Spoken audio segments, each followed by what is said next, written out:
बिस्मिल्लाहिर्रहमानिर्रहीम। अस्सलामु अलैकुम। प्यारे दोस्तों, आज की इस वीडियो में हम बात करने वाले हैं रमज़ान में रोज़ा कबूल होने की कुछ निशानियों के बारे में। जी हाँ दोस्तों, तो प्यारे दोस्तों, रमज़ान का पाक और बरकत वाला महीना चल रहा है और रमज़ान के रोज़े रखना हर मुसलमान पर फ़र्ज़ है। लेकिन हमारे जहन में ये सवाल आता है कि हमारा रोज़ा कबूल हुआ या नहीं, यानी रोज़ा कबूल होने की क्या निशानी है। तो प्यारे दोस्तों, इस वीडियो को आखिर तक ज़रूर देखें और वीडियो को लाइक कर दें। हम आपको इसी वीडियो में सब कुछ बताने वाले हैं। प्यारे दोस्तों, रोज़ा रखना तो एक बड़ी बात है ही, लेकिन उससे बड़ी बात यह है कि हमारा रोज़ा कबूल होना चाहिए। यानी कि जो अमल हम कर रहे हैं उसका करना बहुत बड़ी बात नहीं है, बल्कि हमारे उस अमल को अल्लाह तबारक व तआला कबूल फरमा ले, ये बड़ी बात है। हम रोज़ा रख रहे हैं, ये तो फ़र्ज़ है, लेकिन अल्लाह तबारक व तआला रोज़ा कबूल कर ले, ये उससे भी बड़ी बात है। आप सल्लल्लाहु अलैहि वसल्लम ने इरशाद फरमाया, रोज़ा सिर्फ ना खाने पीने का नाम नहीं है, बल्कि रोज़ा नाक का, कान का, मुंह का, ज़बान का है।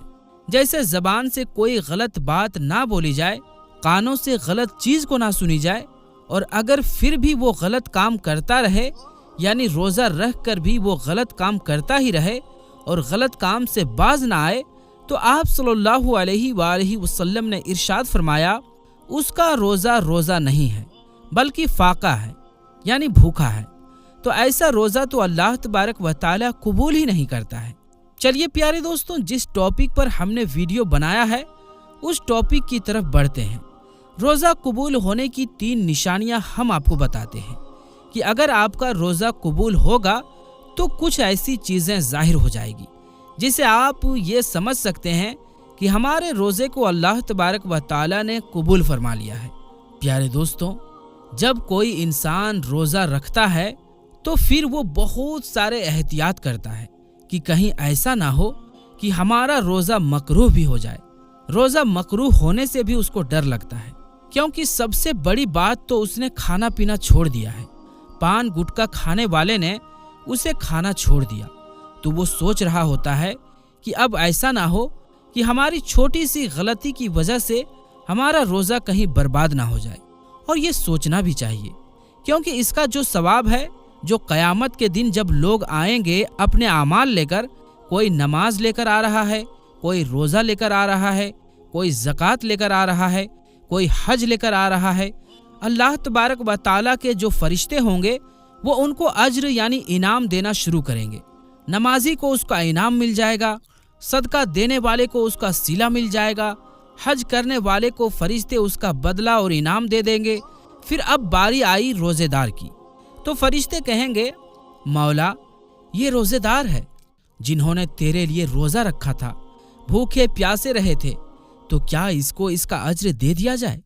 तो अल्लाह तबारक व तआला फरमाएगा, ऐ फरिश्तों, पीछे हट जाओ, इसका रोज़ा खालिस मेरे लिए था और मैं खुद इसके रोज़े का अज्र अता करूँगा।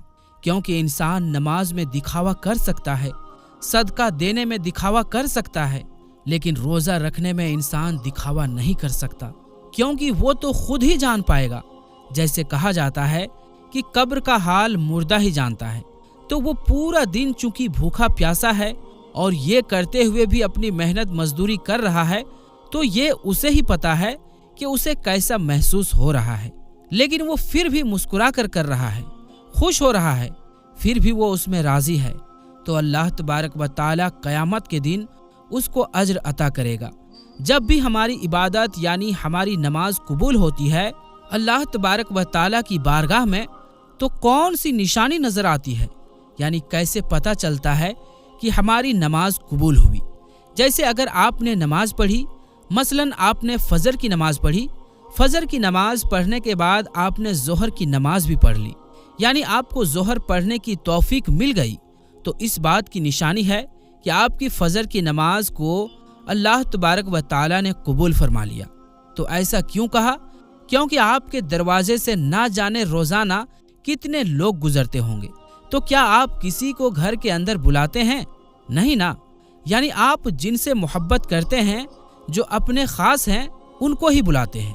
اگر کوئی ایک بار آپ کے گھر آ گیا اور آپ کو اگر اس کا آنا بہت اچھا لگا، پھر آپ اسے پھر سے انوائٹ کریں گے کہ بھائی آ جاؤ، تھوڑی دیر بیٹھ لو، ہم بات کرتے ہیں، گفتگو کرتے ہیں۔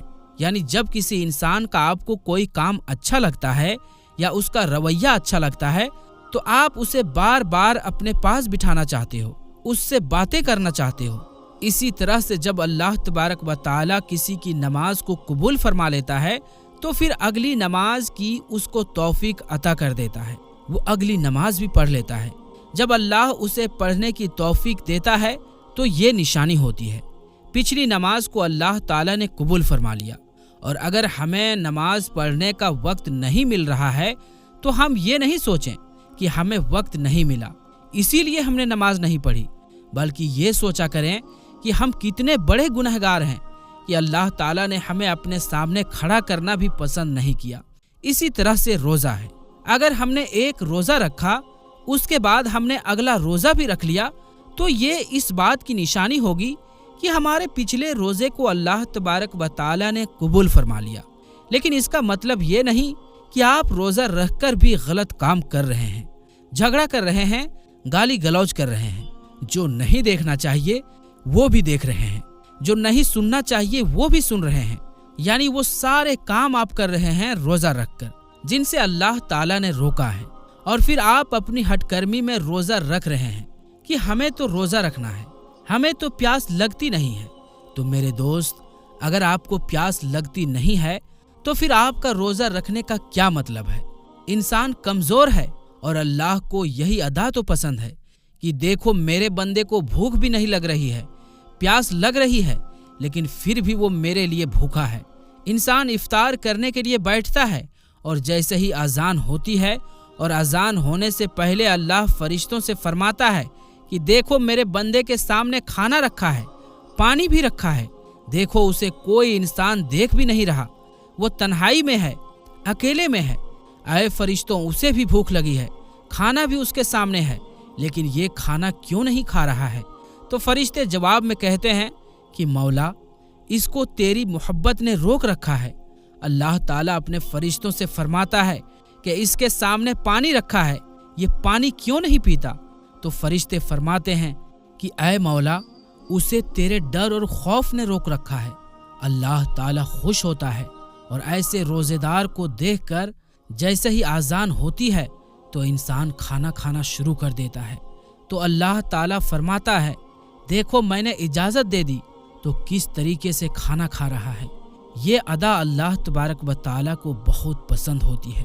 تو کسی انسان کا روزہ اللہ تعالیٰ قبول فرما لیتا ہے تو اس کو ذہنی سکون ملتا ہے، دل میں تقویت حاصل ہوتی ہے، اگلے روزے کی توفیق ملتی ہے۔ لوگ یہ سوچتے ہیں کہ روزہ رکھ کے کمزور ہو گئے، لیکن ایسا نہیں ہے۔